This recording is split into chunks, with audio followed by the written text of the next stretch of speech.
Hey everyone, in this video we are going to study how to draft a will.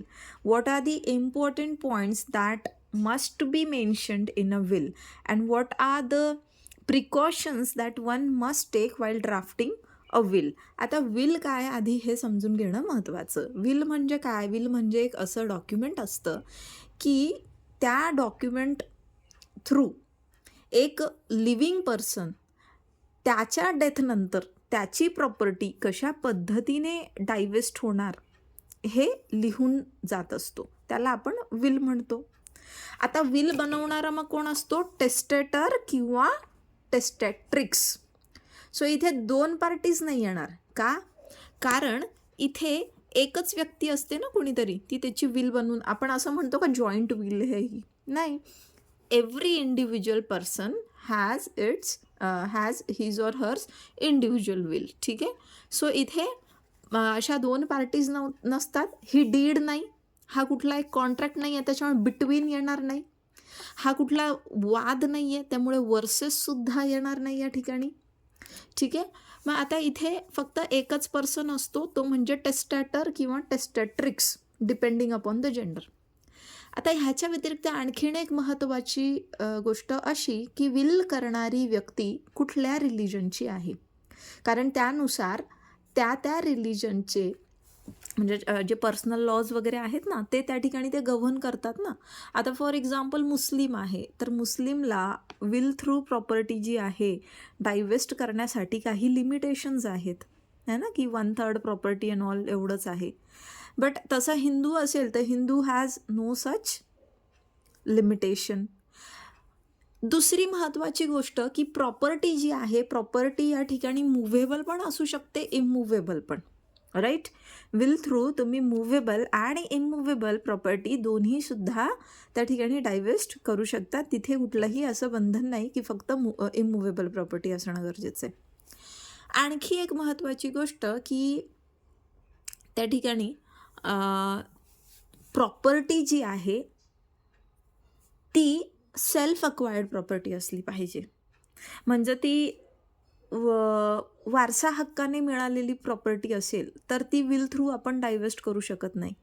वडिलोपार्जित जमीन असेल, वडिलोपार्जित property आहे, तर त्याचं जे आहे ती डिव्हिजन किंवा ती डायवेस्ट कशी होते, तर according to the succession laws असतात, इनहेरिटन्सचे जे लॉज आहे त्याप्रमाणे ती डायवेस्ट होते. सो त्या प्रॉपर्टी संदर्भात आपण विल करून ठेवत नाही. विल कुठल्या प्रॉपर्टी संदर्भात केली जाते? Self acquired property. आणि त्यामुळे आपण विलचा ड्राफ्ट करताना ही गोष्ट लक्षात घ्यायची असते की आपल्याला मेन्शन करायचं असतं, म्हणजे बेसिकली की ती जी प्रॉपर्टी आहे ती सेल्फ अक्वायर्ड आहे, म्हणजे स्वतःच्या परिश्रमाने विकत घेतलेली, स्वतःच्या परिश्रमातून जे काही त्या ठिकाणी जमवलेली अमाऊंट किंवा सोनं नाणं प्रॉपर्टी असं काहीही एक ते असू शकतं. आता इथे प्रॉपर्टीचं डिस्क्रिप्शन जे असतं ते आपल्याला व्यवस्थितरित्या अगदी क्लिअर कट समजेल असं द्यायचं असतं. And one more important thing की या ठिकाणी बिक्वेथ असतात, है ना. बिक्वेथ असतं म्हणजे एका विलमध्ये एकच प्रॉपर्टी दिली जाते असं नाही ना. A person may have some gold, a person may have some cash in the account, a person may have an immovable property in the form of a house, immovable property in the form of some agricultural land or a plot or something like that. Okay. So हे वेगवेगळ्या पर्सन्सला दिलं जाऊ शकतं, ज्याला आपण बिक्वेथ म्हणतो. एकाच विलमध्ये एकाच पर्सनच्या फेवरमध्ये दोन वेगळ्या प्रॉपर्टीचं सुद्धा बिक्वेथ असू शकतं.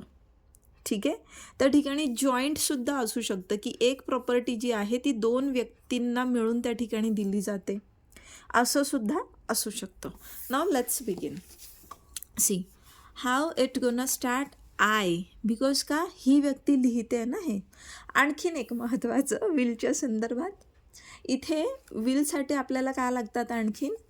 त्या ठिकाणी विटनेसेस लागतात. We need witnesses over there. आणि त्या विटनेसेसच्या प्रेझन्समध्ये जो कोणी टेस्टाडर किंवा टेस्टॅक्टिस आहे त्याचं साईन असलेलं केलं जाणं गरजेचं असतं. अँड विल करताना ती व्यक्ती जी आहे पूर्णपणे साऊंड स्टेटमध्ये असायला पाहिजे, म्हणजे साऊंड माइंड असलं पाहिजे, फिजिकली मेंटली फिट आपण ज्याला म्हणतो तसं असणं गरजेचं आहे. अँड इथे मेडिकल सर्टिफिकेट जे आहे डॉक्टरचं ते सुद्धा आपल्याला लागत असतं. So medical certificate is again necessary.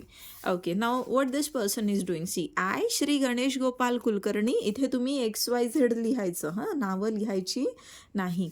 त्याचं एज, ऑक्युपेशन, त्याचा पत्ता. Do hereby make my last will as follows. काय म्हटलं आहे? Do hereby make my last will. आता हे अशी शब्द वापरणं गरजेचं आहे. Why is it necessary? Because we have studied, आपण ज्यावेळेस टेस्टामेंटरी सक्सेशन शिकलो आहे फॅमिली लॉमध्ये, तर तुम्हाला माहीत असेल की विल जी आहे रिवोकसुद्धा होत असते. म्हणजे सपोज ह्या पर्सननी ही एक विल बनवली, त्यानंतर त्याने दुसरी विल बनवली, तर ऑटोमॅटिकली पहिली विल काय झाली? रिवोक झाली. तर इथे तो काय म्हणतोय की I like do hereby make my last will as follows. काय? I hereby revoke all my wills and codicils and make this as my last will. मग याच्या आधी ज्या कुठल्या विल्स आणि कॉडिसिल्स आहे काय की विलला काहीतरी सप्लिमेंट, आपली पुरवणी कशी असते, तर तसं विलचं त्या ठिकाणी कॉडिसिल्स असतात. म्हणजे काही मुद्दे जर आपल्याला पुन्हा त्याच्यात जोडायचे असतील ॲडिशनल, तर ते कॉडिसिल्स त्याला आपण म्हणतो त्या इन्स्ट्रुमेंटला. तर मग इथे तो व्यक्ती काय म्हणतोय की I hereby revoke all my wills and codicils and make this as my last will. इथून आधी जे कुठल्या विल्स कॉडिसिल्स मी बनवल्या होत्या, तर त्याला मी काय करतोय? रिवोक करतोय, आणि आता ही माझी अंतिम विल आहे. वेअर ॲज आता हे आपले रिसायटल सुरू होतात. ठीक आहे, इथे काय आहे? आपण टेस्टाटरचं जे आहे एक इंट्रोडक्शन दिलं आहे, आणि इथून आधीच्या सगळ्या विल्स ज्या आहेत त्या रिवोक झाल्या आहेत असं आपण स्टेटमेंट या ठिकाणी दिलं. इथून आपले सुरू होतात रिसायटल्स. आता या संदर्भात रिसायटल्स थोडेसे जास्त असणार as compared to the previous drafts what we have seen. Whereas I was born in a poor family of agriculturists. मी एका शेतकऱ्याच्या गरीब कुटुंबात असा जन्माला आलो. I had come to Pune and started with my small business and then I settled at Pune. मी पुण्याला आलो, इथे माझा छोटासा मी उद्योग व्यवसाय सुरू केला, आणि तत्पश्चात मी पुण्यातच सेटल झालो. अँड वेअर ॲज, आता वेअर ॲज नंतर बघा पुढचं रिसायटल अँडने सुरू होतं आहे. I had married Mrs Yashoda Ganesh Kulkarni. मी ह्या सदर व्यक्तीशी विवाह केला. And we have one son and one daughter namely Ramesh and Rupali. त्यांची नावं दिली आहेत. ठीक आहे. And wear as with the help of my wife, माझ्या पत्नीच्या मदतीने मी काय केलं? माझा बिझनेस जो आहे तो डेव्हलप केला. And in doing so I turned good Fortune. म्हणजे काय? माझं नशीब जे आहे ते त्या ठिकाणी बदललं, म्हणजे चांगले दिवस आले बेसिकली. हां, as well as reputation in the business community. माझं चांगलं नाव वगैरे जे आहे एक जी बिझनेस कम्युनिटी आहे त्याच्यामध्ये त्या ठिकाणी नावारूपास आलो बेसिकली मी. That's all he is saying. And whereas my elder son who's a chemical engineer and is in service in Telco company. माझा मोठा मुलगा जो आहे तो असा इंजिनियर आहे आणि या ठिकाणी सर्व्हिसमध्ये. तुम्ही काहीही या ठिकाणी मेन्शन करू शकतात. ठीक आहे. यू मे मेन्शन सम अनादर profession as well. And whereas my daughter is in the final year of medical course of MBBS. मुलगी जी आहे ती अंतिम वर्षाला आहे MBBSच्या. मला इथे मधू मॅडम आठवल्या आता, त्यांचा मुलगा पण MBBS करतो आहे ना. Okay. And whereas today I am mentally and physically in good condition. This is very important to mention. ठीक है, कि मैं पूरे मेरे होशो हवास में हूँ. ठीक है, असं जे आपण म्हणतो ना. तो and I am mentally and physically in good condition but there is no certainty of life. मी पूर्णतः फिजिकली मेंटली मी चांगल्या म्हणजे सुस्थितीत आहे, परंतु काय म्हणतोय आयुष्याचा काय भरोसा नाही. My family members are having very good and loving relationship with each other. यांचे एकमेकांसोबत खूप चांगले संबंध आहे. And I wish that I shall continue it shall continue to be so in future. आणि भविष्यातही ते असेच मेंटेन राहावे अशी माझी इच्छा आहे. यांच्यामध्ये कुठल्याही पद्धतीचा मतभेद होऊ नये, डिस्प्यूट्स होऊ नये अशी माझी इच्छा आहे. आणि त्यामुळे मी ही विल जी आहे त्या ठिकाणी बनवण्याचं डिसाईड केलं आहे. What he saying, so as to avoid the seeds of disputes amongst them after me, माझ्या मृत्यूपश्चात त्यांच्यामध्ये कुठल्याही प्रकारचे त्या ठिकाणी मतभेद होऊ नयेत, अशी कुठलीही जागाच शिल्लक राहू नये, याकरता I have consulted all of them, मी सगळ्यांना कन्सल्ट केलं आहे आणि या ठिकाणी माझी विल जी आहे, लास्ट विल ही बनवण्याचं डिसाईड केलं आहे. आता इथे आपलं ग्रँट येतो, ठीक आहे. म्हणजे इथून आपला जो बिक्वेथवाला पार्ट आहे ना तो सुरू होतो. See the first part was इथे इंट्रोडक्शन त्या पर्सनचा, second was the recitals and the third part it is now about the grant, म्हणजे या ठिकाणी बिक्वेथ येणार आता. Now this will witnesses as follows. काय आता वेगवेगळ्या प्रॉपर्टीज आपल्याला दाखवायच्या. आता ह्या व्यक्तीची बघा इथे काय दाखवलं आहे, आता बंगलो दाखवला आहे. मग त्याचा ॲड्रेस सगळा अगदी डिटेल ॲड्रेस दिला आहे आणि याच्या खालोखाल लगेच पूर्ण म्हणजे सगळं डिस्क्रिप्शन जे आहे, आता वेगळं शेड्यूल न मांडता या ठिकाणीच प्रॉपर्टीचा पूर्ण डिस्क्रिप्शन जे आहे ते दिलेलं आहे. प्रॉपर्टीचं डिस्क्रिप्शन देताना मी आधीही सांगितलं आणि आता पुन्हा एकदा सांगते की आपल्याला त्या ठिकाणी जे काही घर नंबर प्लॉट नंबर असतं ते द्यायचं असतं, त्या ठिकाणी घराचा एरिया जो असतो तो त्या ठिकाणी मेन्शन करायचा आणि ते नेमकं कुठल्या डिव्हिजनमध्ये येतं, ठीक आहे, म्युन्सिपल कॉर्पोरेशनच्या लिमिट्समध्ये येतं हे मेन्शन करायला लागतं आपल्याला. आणि मग अगेन तेच आपण प्रॉपर्टी शेड्यूल आता त्यांनी इथे दिलेलं आहे. हे लिहिल्यानंतर बघा हा जो बंगलो आहे त्यांनी सांगितलं की असा असा माझा बंगलो आहे अशा अशा ठिकाणी आणि असं त्याचं डिस्क्रिप्शन आहे. आय हिअर बाय बिक्वेथ, विलमध्ये तुम्हाला हेच फ्रेज वापरायचे. आय गिव्ह माय प्रॉपर्टी असं नाही, आय हिअर बाय बिक्वेथ, बिक्वेथ हाच वर्ड आला पाहिजे, ठीक आहे. जसं आपण ट्रान्सफरमध्ये टू हॅव अँड होल्ड म्हणत होतो तसं इथे काय येणार, I hereby bequeath the said bungalow to my wife. आता हा जो बंगला आहे हा काय म्हणतोय, कोणासाठी, माझ्या मृत्यूपश्चात हा बंगला कोणाचा होणार, तर माझ्या पत्नीचा, म्हणजेच Mrs Yashoda Ganesh Kulkarni.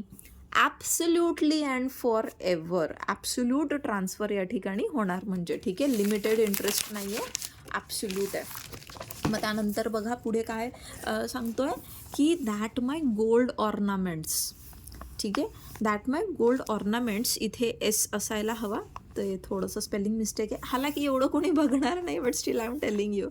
Approximately 200 grams and silver ornaments and utensils approximately weighing 2 kgs hereinafter referred to as the said ornament which I hereby bequeath to my wife Yashoda Ganesh Kulkarni absolutely and for ever.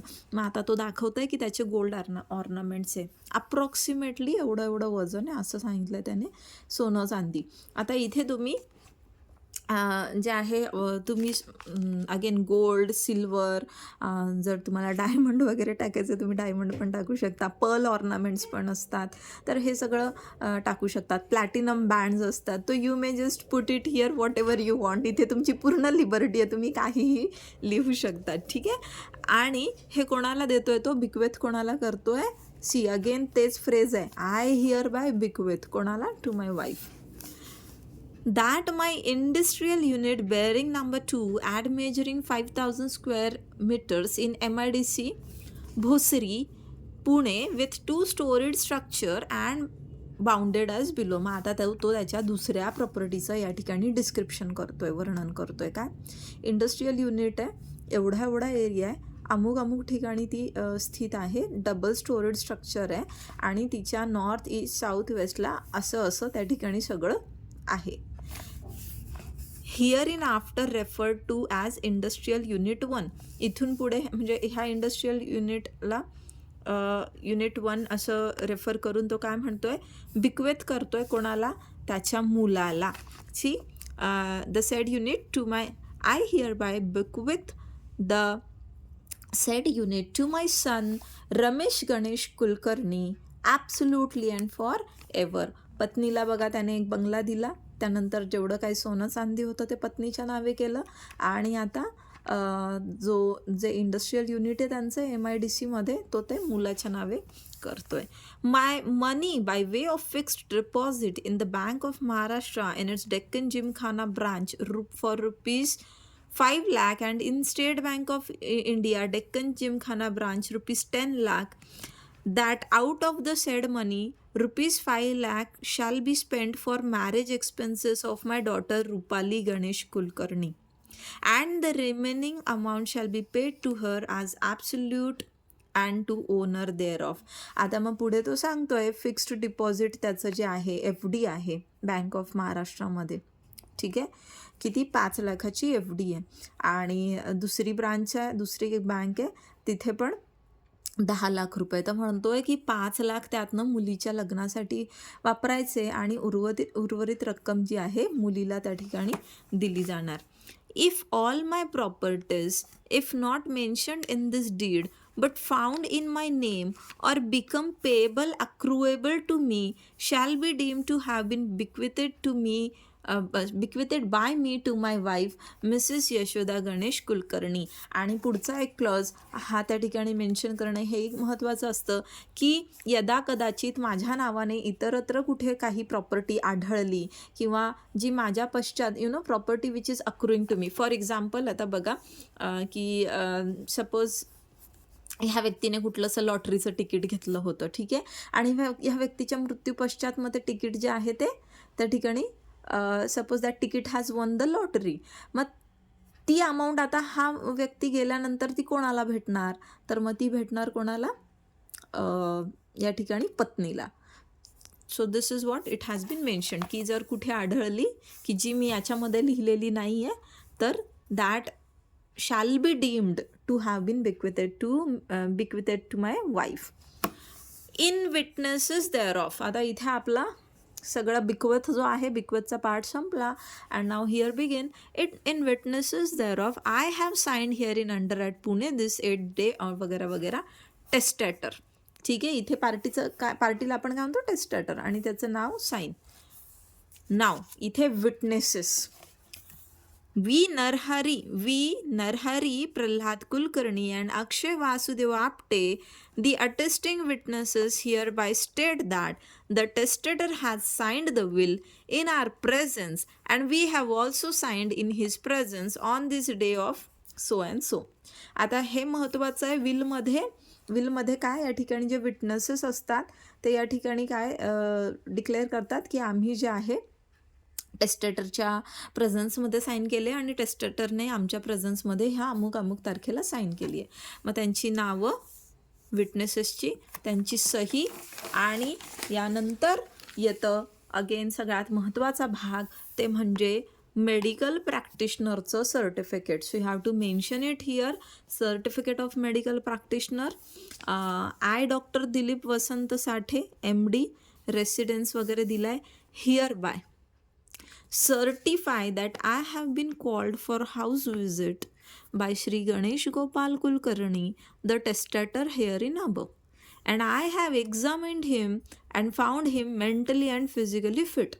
हे असा तो दाखला म्हणजे त्याचं certificate जे आहे तो देत असतो आणि त्या ठिकाणी त्याचं साईन, त्याचं नाव, तारीख आणि प्लेस. आणि इथे आपला विल जे आहे त्या ठिकाणी it comes to an end. I mean the draft comes to an end. या ठिकाणी आणखीनही तुम्ही काही टाकू शकतात. आता बऱ्याचदा असं एक आहे ना, मला परफेक्ट नाव नाही आठवत आहे, पण आपली इंडियनच केस आहे. काहीतरी 400 कोटी वगैरेची संपत्ती होती त्या व्यक्तीची आणि त्या व्यक्तीचं लग्न झालेलं नव्हतं, मुलं वगैरे नव्हते, भावाची मुलं होती. पण ते त्या भावाला काय बघायची नाही, तर त्यांचा एक नोकर होता आणि तो नोकर आणि नंतर त्या नोकराची पत्नी पण तिथेच येते. ते जे आहे त्या मालकाची सगळी म्हणजे सेवा शुश्रूषा तेच करतात. नेमका नोकर जेव्हा गावी गेलेला असतो, काहीतरी त्याला काम असतं, त्याला चिठ्ठी येते, त्यावेळेला तो जो व्यक्ती असतो ना, म्हणजे तो जो कोणी त्यांचा मालक असतो, तर त्याचे भाऊ, भावाची मुलं वगैरे येतात आणि मारून टाकतात त्याला. त्यांना वाटतं की ह्याच्या पश्चात आम्हीच याचे लीगल एअर्स असणार आहे, दुसरं कोणी नाही आहे, याला बायको नाही, मूल नाही. आणि मग त्या प्रॉपर्टीच्या लालसेपायी ते त्याला मारून टाकतात, त्याचा मर्डर करतात. आणि जेव्हा हा नोकर येतो तर त्या नोकराला सुद्धा बांधून टाकतात आणि मग त्याची बायको येते त्याला शोधत. तर असं मग ती बायको पोलीस स्टेशनमध्ये कंप्लेंट वगैरे करते वगैरे वगैरे. आणि नंतर comes in to the picture the वकील. वकील येतो आणि ती विल जी आहे धडधडीत वाचून दाखवतो. त्या विलमध्ये त्या मयत व्यक्तीने सगळी प्रॉपर्टी आधीच त्या नोकराच्या नावाने केलेली असते. 400 कोटीची संपत्ती. हां, दिस इज अ रिअल इन्सिडेंट. हे म्हणजे कुठली मनगढंत कहाणी नाही आहे. यूट्यूबवर पण ही केस आहे, म्हणजे ज्या क्रिमिनल केसेस आपल्याला स्टडीला असतात ना, तर ही केस तिथे पण आहे. तर असा फायदा असतो बघा विलचा, की विल थ्रू आपण आपली स्वअर्जित जी संपत्ती असते, आपल्याला ज्याला द्यायची आपण त्याला ती देऊ शकतो. ज्या व्यक्तीने खरंच आपल्या आडल्या काळामध्ये आपली मदत केलेली असेल, आपल्यासाठी धावून आलेला असेल, आपल्यासोबत ज्यांचे घनिष्ठ नाते असतील त्यांना, ना की फक्त रक्ताचा संबंध आहे, रक्ताचं नातं आहे म्हणून. So yeah, this was something additional, but I thought that I must share with you. Okay, so I hope you must have understood how to draft a will. पुढच्या व्हिडिओमध्ये दुसरा कुठला तरी ड्राफ्ट बघूयात आता आपण.